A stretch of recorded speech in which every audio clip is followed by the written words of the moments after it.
Hello అండి, welcome to my channel. ఈరోజు special వచ్చి మా ఇంట్లో సింపుల్గా పెసరపప్పుతో చేసుకునే కర్రీ. అది ఎలా చేయాలో చెప్తాను.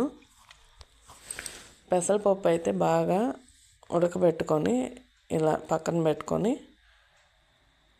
మనకు పోపు వేసుకోవడానికి ఎర్రగడ్డ ఒకటి, తెల్లగడ్డ 4 పాయలు చిదిమి, ఎండుమిరపకాయలు 2, కరివేపాకు, బాండట్లో ఆయిల్ వేసుకొని జీలకర్ర కొంచెం,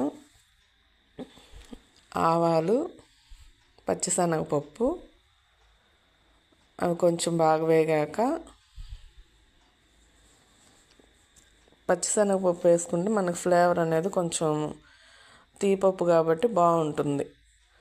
కొంచెం యాడ్ చేసుకునేసి అవి కొంచెం బాగా ఫ్రై అయ్యాక, మనం పోపుకి అంతా కట్ చేసి పెట్టుకున్నాం కదా ఎర్రగడ్డలు, అవి ఎండుమిరపకాయలు అవన్నీ యాడ్ చేసేసుకొని కొంచెం బాగా ఫ్రై చేయాలి. బాగా గోల్డ్ కలర్లో వచ్చాక,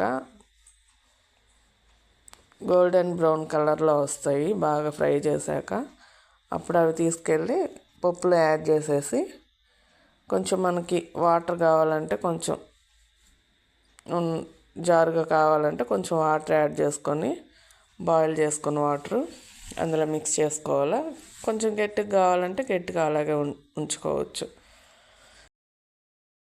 పప్పుకైతే పోపు వేసుకొని, తర్వాత మళ్ళీ మనం ఉల్లగడ్డ ఫ్రైకి అదే బాండెట్లో తిరగమాత అయితే పెట్టుకున్నాను.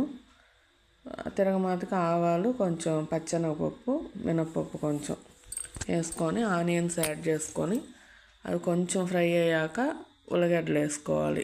ఎందుకంటే కొంచెం వేగాక ఉల్లగడ్డలు వేసుకుంటే ఆయిల్తో పాటు ఒక 5 minutes మనం మూత పెట్టేసామంటే చక్కగా ఉడికిపోతుంది.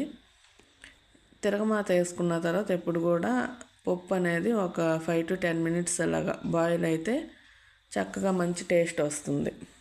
ఇలా కొంచెం వేగాయి కదా, ఇప్పుడు మనం ఉల్లగడ్డలు యాడ్ చేసుకోవాలి.